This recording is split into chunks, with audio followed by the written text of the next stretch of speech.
So I want to take off from where Sayadaw left yesterday. He spoke about the thieves of Metta, these Nivarana, the five Nivarana, and with ignorance as the main basis and underlying factor that's present with all of them. So these six thieves of Metta. And he said to stop them from stealing metta. I really like this metaphor.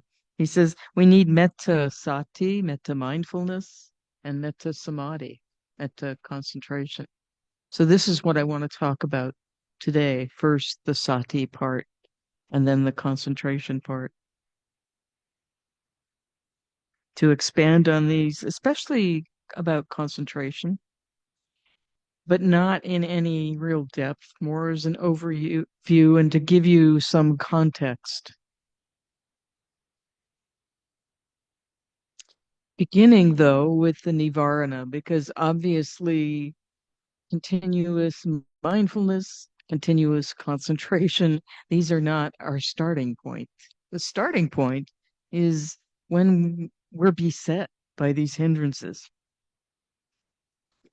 And they're called hindrances specifically with regard to concentration. They obstruct concentration. They obstruct the arising of it and the development of it.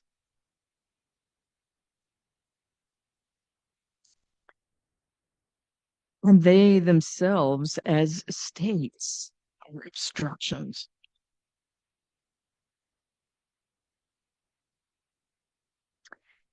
And as you all know, probably very well from your experience, direct experience, not only are they obstructions, but they can cause further obstructions to arise. Secondary unwholesome states that can kind of magnify and exacerbate to make worse the obstructive power of the basic hindrances. So, for example, the hindrances arise and we get frustrated, disappointed, doubtful, irritated, judge ourselves, judge others, compare all of these secondary states that arise because of the hindrances. Well, together, of course, all of this is very difficult.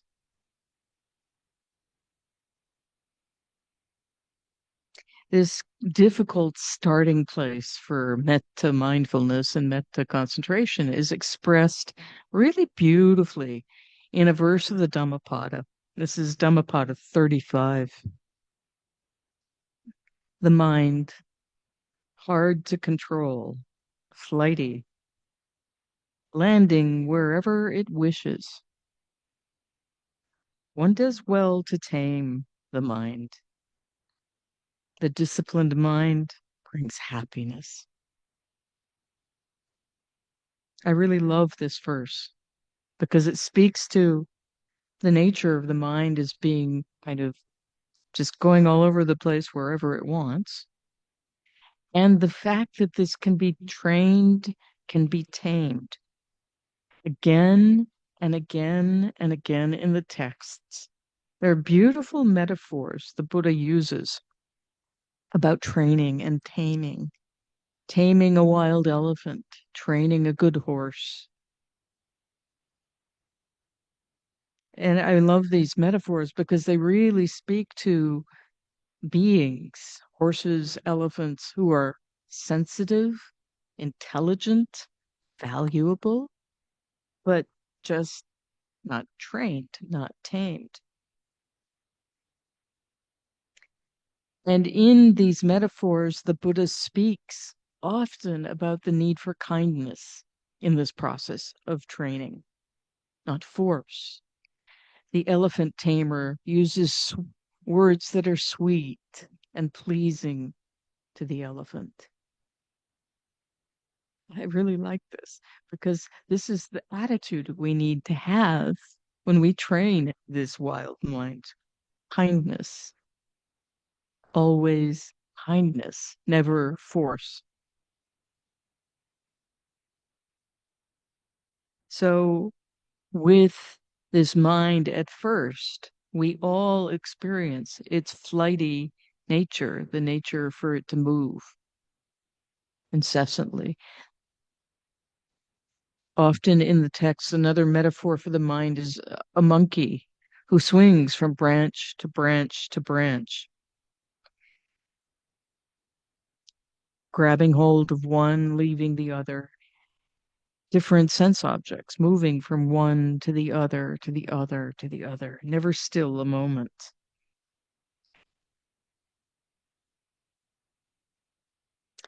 And this mind can be trained, concentration and mindfulness can be developed. This is no small thing. Please reflect about this for a moment. It's not like you either have it or you don't, and that's it, right? We can all have it. This is the beauty of the Buddha's teaching. It's not like the Buddha was some special exception. We all have this capacity. The presence of these beautiful states is not an absolute. Yeah, okay, maybe not now. We're not Buddhas now. Maybe we don't have deep, deep, deep mindfulness and concentration now. But that's the training. That's the taming. And when you think about what it takes to train anything, anyone, to high levels of ability, it takes time, repetition, patience. So please never give up on yourself, no matter where your mind is right now. And to train the mind, we have three powerful allies.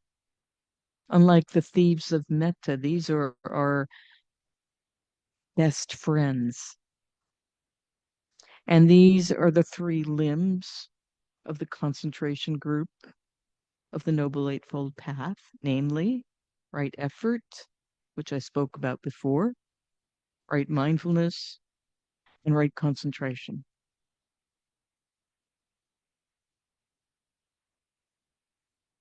So briefly to as a way by way of reminding this training, this taming, it does take effort. And that effort needs to be balanced. Given that, then mindfulness and concentration develop by themselves. So, right mindfulness, right concentration working together to calm, focus, and pacify this wild, flighty mind.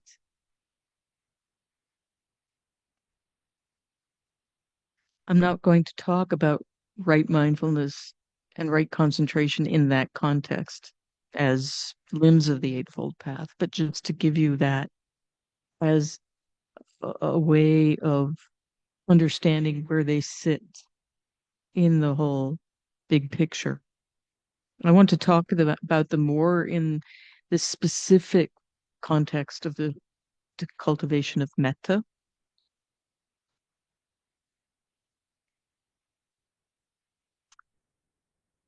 based in balanced effort. And it's so hard to remember this basis to begin with. It's so hard to remember because we have very deep, strongly conditioned habits of force over efforting. So a relaxed diligence is essential, both diligence and relaxation. always leading towards wholesome mind states. So, not relaxed as in inert, zoned out, but relaxation in the sense of not being tense, tight, or forceful.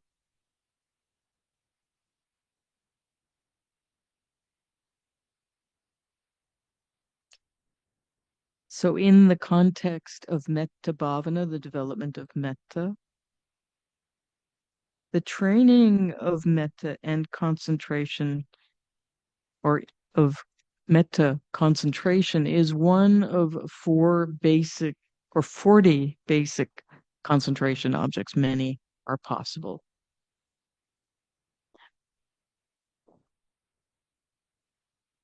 The beauty of cultivating metta as a concentration subject is not only are we developing concentration, but we also develop this beautiful heart state of metta.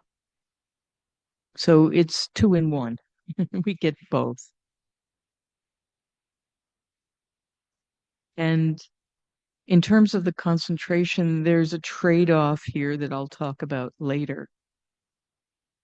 But the kind of concentration that we develop in the context of metta bhavana can be quite powerfully deep, even though we cannot attain the same depth of concentration with metta bhavana as with the other 39 subjects of concentration practice.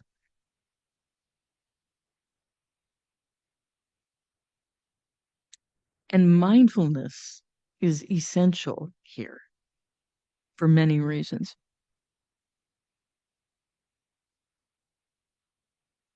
So, first of all, very basically, without mindfulness, we can't discern the presence or absence of wholesome mind states and unwholesome mind states. And without that, we can't apply right effort. Without mindfulness, we can't know what's being cultivated. We can't know whether the mind is wandering or not. And of course, with regards to the actual cultivation of metta, we can't know the meaning of the phrase. We can't connect with that, nor with the being for whom we're radiating the metta.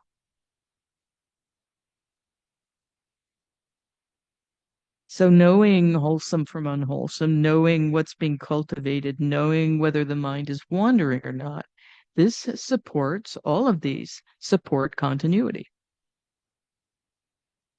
So to have and to develop continuity of metta bhavana requires that we are alert to where the mind is going. We pay attention to the mind with mindfulness. And as soon as we notice it's gone somewhere else, we correct course. And then knowing what the phrase means, knowing for whom we're radiating metta, this supports the actual development of metta and the development of a metta habit.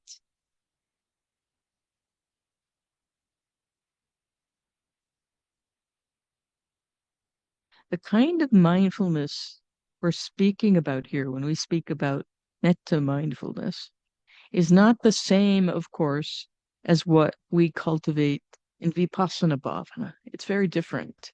It's not that precise, really focused clarity that is quite particulate and cellular that we have when we develop insight.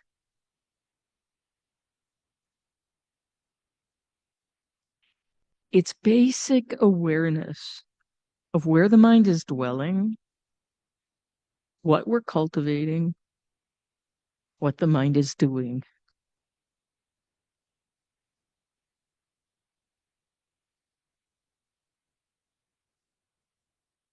Sayadaw said in his instructions, and I think yesterday also in his talk, he used the word a couple of times, precisely. Cultivating metta precisely also requires mindfulness, knowing as soon as possible when the mind has wandered and returning to the cultivation of metta, and knowing exactly where to go with that cultivation, for whom to cultivate it, what phrase to use, and precisely knowing the meaning of what you're saying.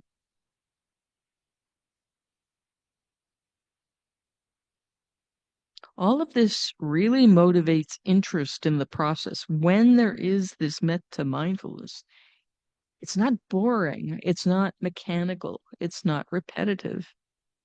We're really connected with what's happening.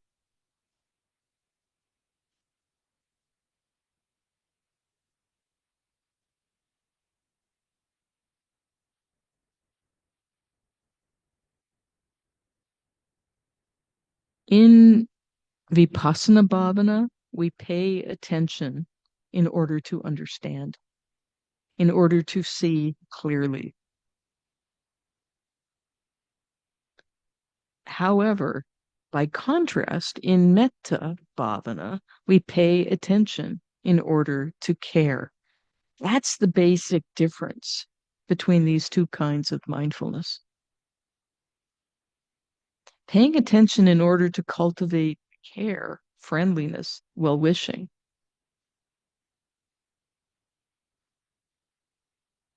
So there's no need for that kind of focused mindfulness, just careful mindfulness, careful mindfulness, mindfulness full of care, patient mindfulness, consistent mindfulness. And just as with Vipassana practice, the consistency is the important part. Having a continuity of this mindfulness that is infused with friendliness, open, accepting, interest.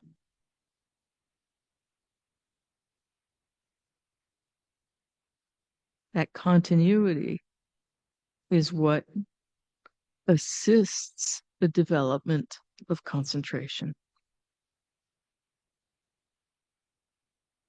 So, with that careful, consistent continuity of metta mindfulness, the repetition of the phrase, connecting with the meaning, coming back as often as we need to, again and again, the mind comes together.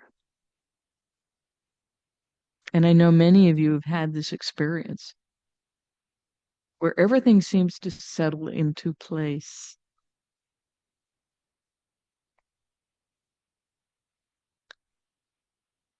This coming together is the big development of concentration, samadhi in the Pali scriptural language. And what samadhi literally means is coming together or collected.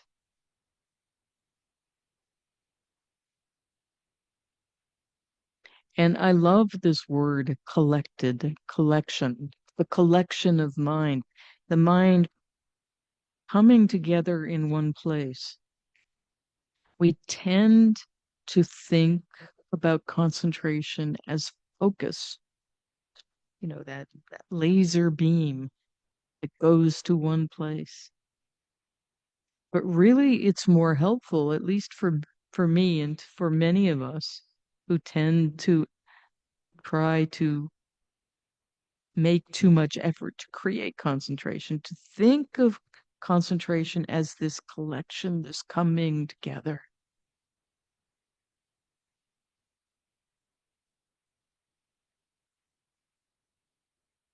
Samadhi is essentially a mind that is one-pointed, a singleness of mind, where the mind settles in a unified way on one single object. We experience it as peacefulness, as non-distraction, as quietness of mind. And this singleness of mind, this mind that is on one thing in the Pali language is called ekagata. The mind that lands on that object only. And in this context, being metta.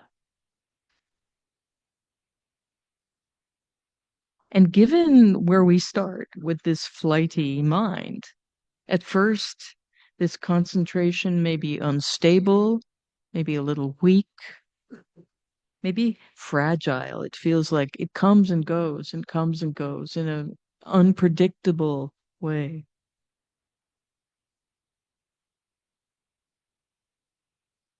Please don't forget when this happens that this is a training. Remember, it's we're training the mind.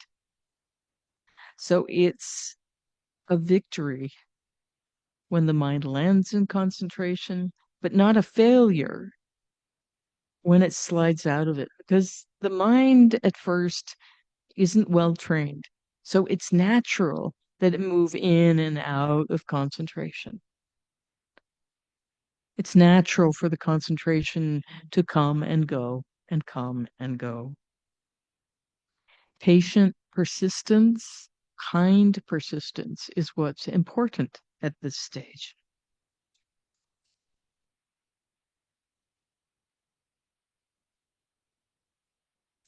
So our experience of concentration can develop quite gradually. And all of you remembering, the first day or two or three or four or week of the retreat, you can look back and think, oh yeah, day by day, there's a bit of a difference and a gradual coming together of concentration, a gradual coming together, collection of the mind, where we find we're connecting with the phrase and the person more continuously. The amount of time we spend distracted is less, and the spaces between those times of connection are smaller. And we can also notice how it takes less and less effort to regain the concentration. The coming together of mindfulness and concentration and the continuous effort we're putting out at this point in the practice begins to give us protection from the hindrances. They're not gone completely, but we're feeling quite a bit more protected.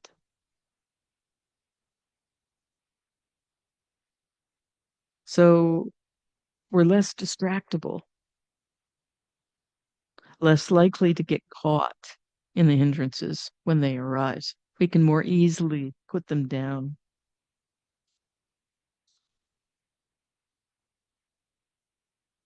And then sometimes what can happen as this goes on is concentration can deepen quite suddenly, quite rapidly. And it almost feels like there's a physical gathering together of the mind. It can feel like dropping in to something.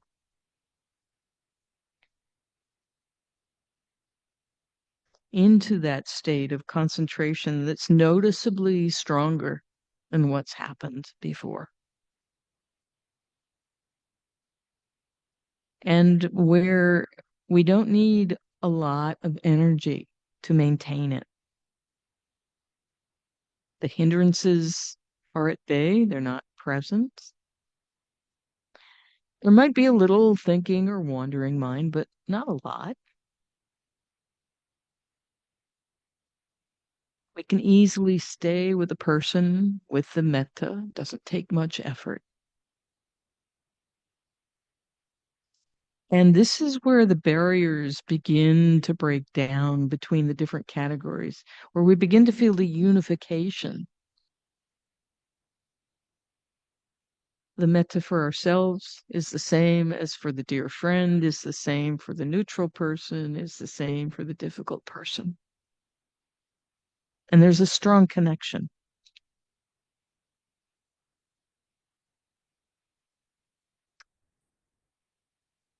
Concentration we're developing here may not yet be um, absorption, but it's close. We're close to it. And this is called neighborhood concentration,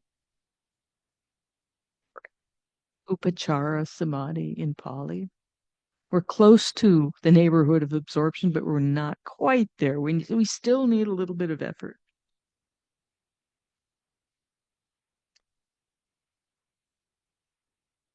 The important thing to remember when the concentration is deepening in this way is to use a very light touch, not much effort, please. Because when the mind is in refined places, we need to use refined energy. Otherwise, we'll spin out into restlessness. And Mahasi Sayadaw recommends at this point to stay with one person and just stay with this person, developing loving kindness in a gentle but persistent way.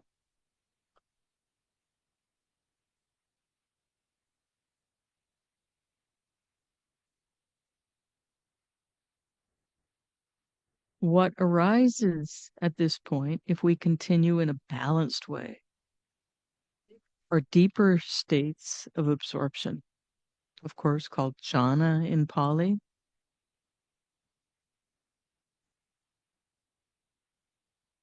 And they're qualitatively, experientially different than our usual states of mind. The word jhana, I think, is so interesting. Literally, it just means meditation, although it's never used like that. It really just refers to states of absorption of varying depth, each characterized by the presence or absence of different mental factors. And these mental factors arise in a predictable and systematic way, and then they fall away in a predictable and systematic way.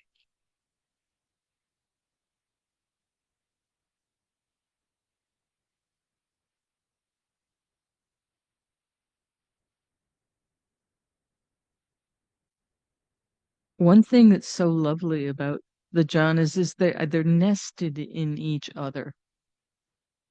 So in the metta practice, in cultivating loving kindness, we can access three levels of jhana, the first three jhanas out of four, if we're using the Sutanta way of thinking. So the first jhana arises, and then the second jhana will arise out of the first, and the third jhana arises out of the second. And they unfold like that in quite a predictable way.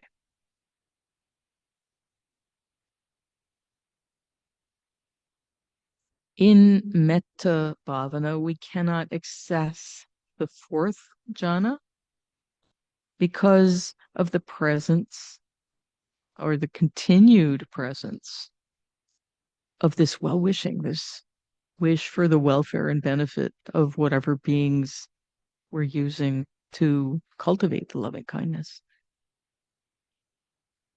And this prevents the arising of pure upekkha, So the fourth jhana is not accessible to us in the development of loving kindness. But as I said just before, the first, second, or third jhana, this is nothing to belittle. As states, they're powerful, productive of deep happiness, and quite a lot of metta. They're pure, beautiful, wholesome states of mind.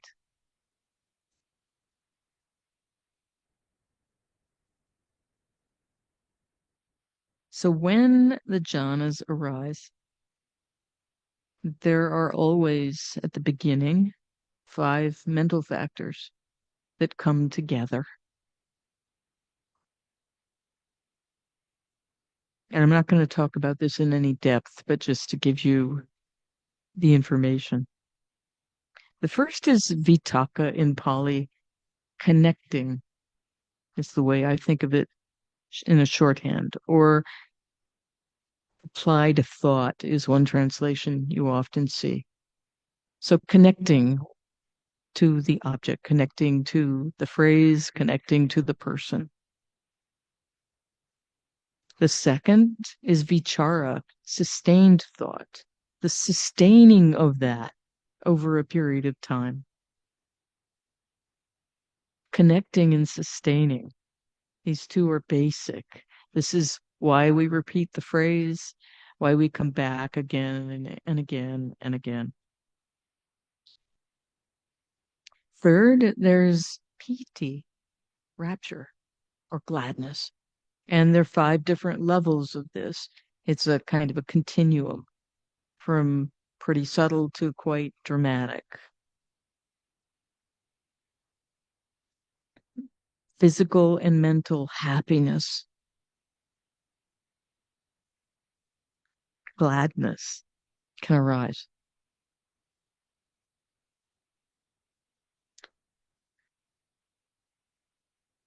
Also, there is sukha, pleasure, happiness. So piti and sukha. And then, at least in the first few jhanas, the first 3, there's one pointedness, ekagata, that ekagata I was talking about before, but in quite a specific sense. That mind that is fixed on that particular object, unwavering, unperturbable. So in the first jhana, all 5 of these are present and stable. With neighborhood concentration, they can all be present, but they're fragile and they come and they go. But once we are resting in the first jhana, there's a stability of this and it can last quite a long time. Minutes, 20, 30, an hour, or several hours. The hindrances are, of course, at bay.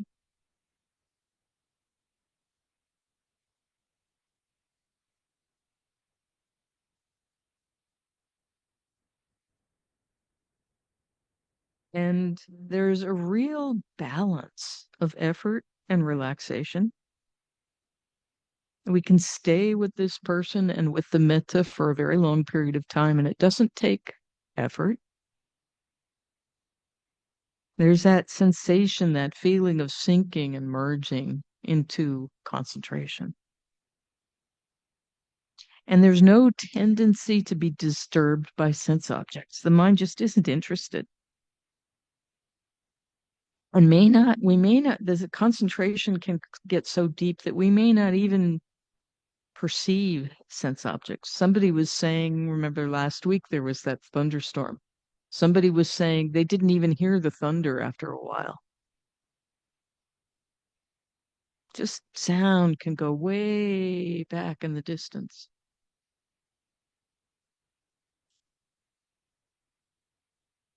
With the deepening of concentration, the coarser of these factors fall away one by one.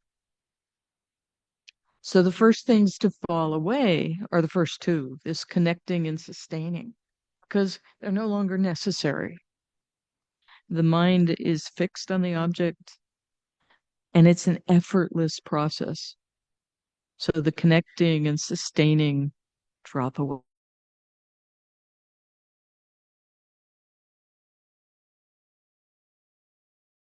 First jhana, then sustaining drops away, and that's the second jhana. But in the Sutanta holding of this, they drop away together. It doesn't really matter. In your experience, see what happens. The main thing to remember is there comes this place of effortlessness where you don't have to make any effort at all.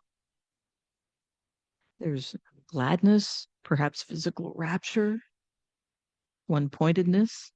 Things are going along like that. That's the second jhana. And at this point, Mahasi Sayadaw says it's really important to keep the piti under control, keep the rapture under control, meaning not to indulge or wallow in the pleasantness of it. There are lots of wonderful physical experiences one can have of waves of pleasant experiences or vibration or lightness, all sorts of different physical experiences that are all very pleasant.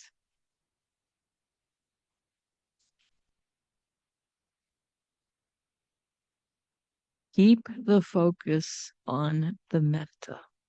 And this is what Mahasi Sayadaw recommends at this point is keeping the mind balanced and a bit, well, mostly balanced as we continue to radiate metta gently, softly, without force. And as I said just a little while ago, the without force part is really important here because the mind is in an extremely subtle, refined place. So to keep connected with the person and the phrase, or maybe it's just a word or two, but letting it be a whisper in the mind, not anything more than that. He says not to radiate metta softly and gently with mindfulness rather than in an intense manner. We can have the tendency, if we're really type A people, work really hard, when we see that this is developing to like push the accelerator in a little bit more to, okay, now I'm getting there. If I work a little harder, no, no, no, softly, gently, patiently, putting your foot on the gas just has the opposite effect here. Light touch is really important here.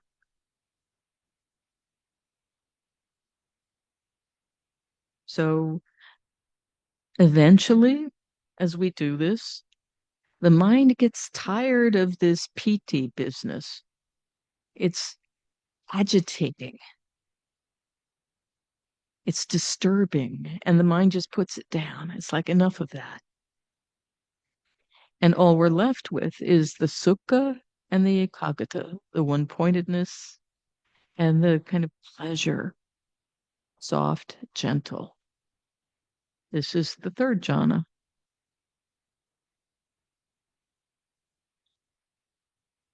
This is as high as we get with the metta bhavana.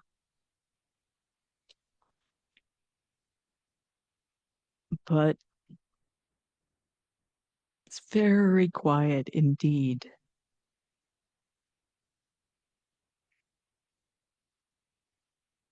Our ability to attain these jhanas, I don't even like that word attain, but to access these jhanas, to maintain them, varies from person to person to person.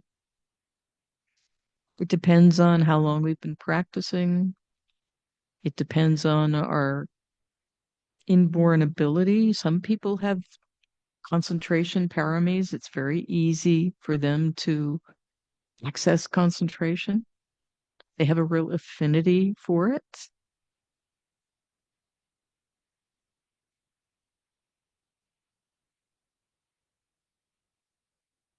So some of us have an easier time than others of us. But not to forget here, we all have this capacity. We come from a world where concentration is really not trained into us, at least in the West. I remember it's quite a long time ago now, feeling a little shocked and embarrassed in Burma one time when I was visiting a nunnery. And the abbot who was overseeing the nunnery, this was in the Sagaing Hills, had one of the youngest nuns come out and recite the Metta Sutta. She was 4 years old, and what came out of her mouth was a perfect rendition of the whole Metta Sutta. Paraniya Matta Kusalena Yantam Santa. At that point, I couldn't remember the first verse, and she was 4 years old. Some cultures still value concentration and cultivate it. Ours does not. There's no need to feel ashamed if it's difficult for you to concentrate. And now, even more, concentration is not encouraged in our culture. Anything more than, 120 characters, forget it. We don't want to read it. It's too long, too much information. Uh, Too long, too much information has become as a thing to type onto your phone. And people don't even have the patience to spell it out. It's just TLTI. So to expect minds that have been trained like this to drop into jhana is unrealistic. And to be really gentle and patient, it will come no matter what. It just takes that patience and that persistence. One thing to say about these deep states of absorption is there can be a challenge specifically in the metta practice to them because of the gravitational field of the concentration itself. It's very still, very pleasant. And sometimes it feels like we're orbiting Jupiter and we want to go into it. The mind, you feel it almost like being pulled to that quiet. It's very easy in the metta bhavana when this happens to lose touch with the metta itself, to just put it down and go straight to concentration. And there can even be some resistance to continuing the cultivation of metta. By now, for many people, there's no need even to say, to use the phrase, but there's the connection to metta, there's the connection to the person. But even this is too much. The mind just wants to go to just stillness, balance, that one pointedness and that balance that don't have metta in it. Please use a little bit of gentle effort to keep connected with the metta. And it may be a little bumpier than you might like. And bumpy in this context is not very bumpy at all. But to maintain that cultivation, to maintain that balance of metta and concentration, is what deepens the metta even more. And it's a really important part of the process. So, not to let the metta go, but to keep connected to it.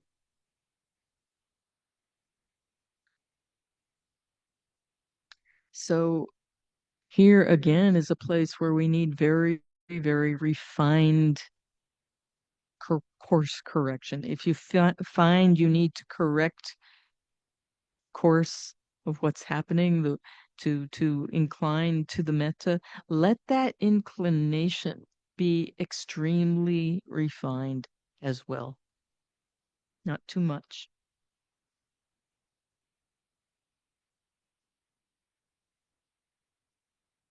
And perhaps not using words, that's fine in this context.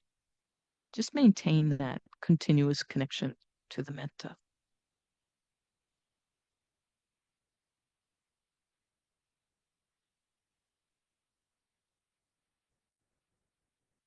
So these jhanas arise spontaneously. They often surprise us when they arise, but they will arise if we give them the causes to arise. Please trust this process. One thing to remember in this context is it says the proximate cause for one pointedness, ekaggata, to arise is happiness.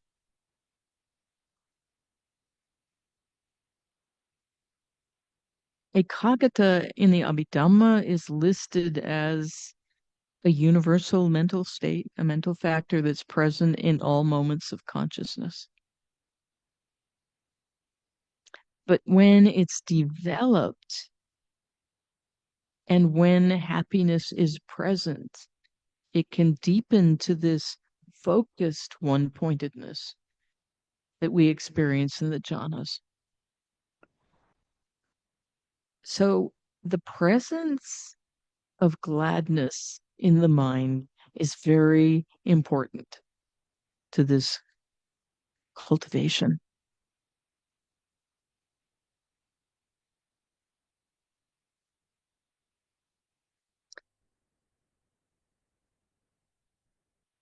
And specifically with regard to when the jhanas are not present and we would like them to be, it's important to remember this. So when the hindrances arise or disturbances in the mind arise, don't dwell on them.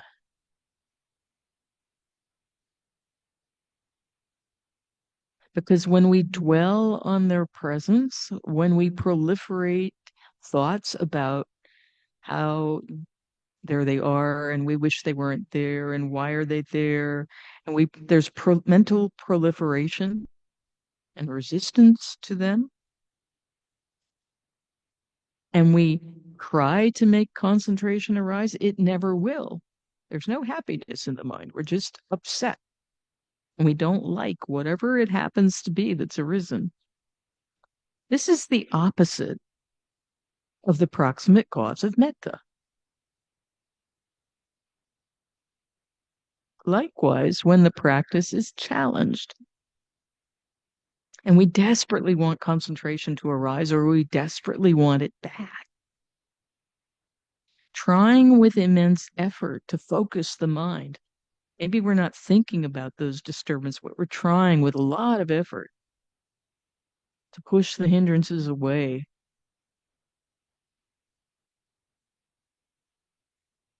That will fail as well for the same reason.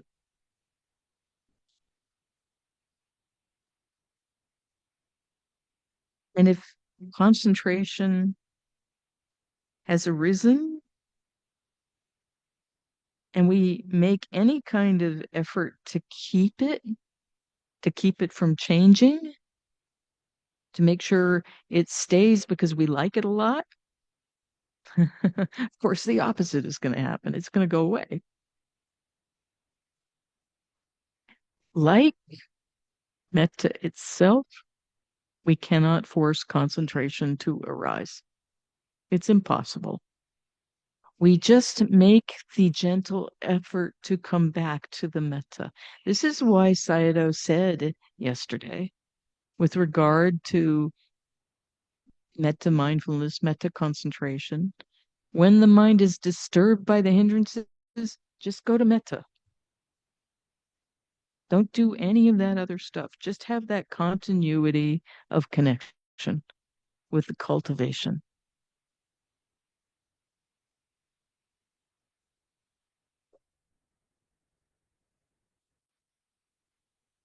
This can be quite difficult, actually. I mean, it sounds simple. Just return to the cultivation, return to the phrase. Yeah, maybe. We all have an evolutionary tendency to overfocus on the negative. This is our heritage as living beings, human, animal, primates. It's a scientific fact. This is what kept us from being eaten when we were on the steppes and the plains of Africa by leopards. If we weren't vigilant and looking for every danger, humanity would never have persisted. So we tend to overfocus on danger. We tend, because of our evolutionary conditioning, to overfocus on the negative. On top of that, some of us, some of us have a tendency to inclining to dosa, to ill will, irritation, anger. We're temperamentally habituated that way. We're dosa types. And for dosa types, not dwelling in difficulty, not thinking about difficulty, not spending all our time looking only at difficulty can be actually quite challenging to see the goodness. I remember when I first heard Sayalay say, Metta only sees the goodness, it doesn't dwell on faults. I thought, "Ugh, that's unrealistic. Why not look at what's wrong with it? That's dosa speaking. Metta sees the good side. It never dwells on faults. That dwelling on the faults and on the difficulties and on what's disappointing about the practice in this moment, that's getting in the way of concentration. So simply park it, put it down, take up the metta phrase instead. Use the mind to do that. It's a much happier place to dwell. So when noise has arisen and it's bothersome, not to dwell on that. See if you can let it go in the background. When difficult mind states arise, one of the hindrances, don't try to figure out what's happened, why they're there. It's enough to just use metta mindfulness to know, oh, greed has arisen, restlessness has arisen, some other hindrance has arisen. Put it down, take up the metta. It's very, very, very simple. There's nothing more you need to do with that. And to dwell on the metta as a happy place. It is a happy place. If you're having real difficulty, go to where it's easiest in that sequence of beings. Or yourself. May I be at ease anyway. Go to some place where the metta naturally arises and connect with the happiness of that. This will conduce to concentration. This will be the cause of concentration rather than dwelling on the difficulty, rather than dwelling on what's a problem.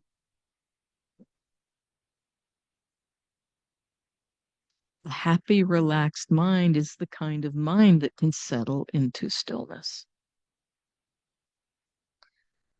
So please be content with what is arising, with whatever continuity you can create in this moment, and foster more of that by continuing to come back to the metta rather than dwelling with what the mind perceives is wrong with the practice, with yourself, with whatever. Just put it down. It's ridiculously simple, and we don't like that simplicity. We think it should be more intelligent, more complicated.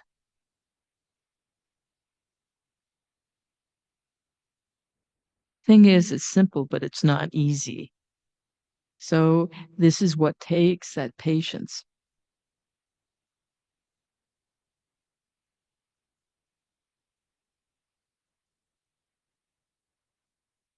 So if you happen to be of dosa temperament, you see everything that's wrong with something and you want to fix it, and you tend to act or speak from that place. Take great care with that. Maria mentioned this morning, and I really loved her description because it's very evocative of bushfires. I don't know if any of you have ever seen a forest fire, but if you have, you'll know how well this describes the inner process.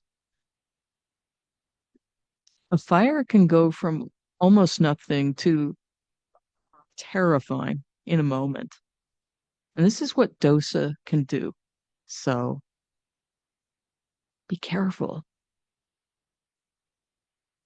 Be mindful in a gentle way to notice when there is that mind that is in some way discontent and just putting it down, picking up the mindfulness, the metta, connecting, sustaining in that patient way. Fortunately, this is what is protective. Sayadaw spoke about protection. And this is the antidote to dosa. It's this continual inclination to well wishing.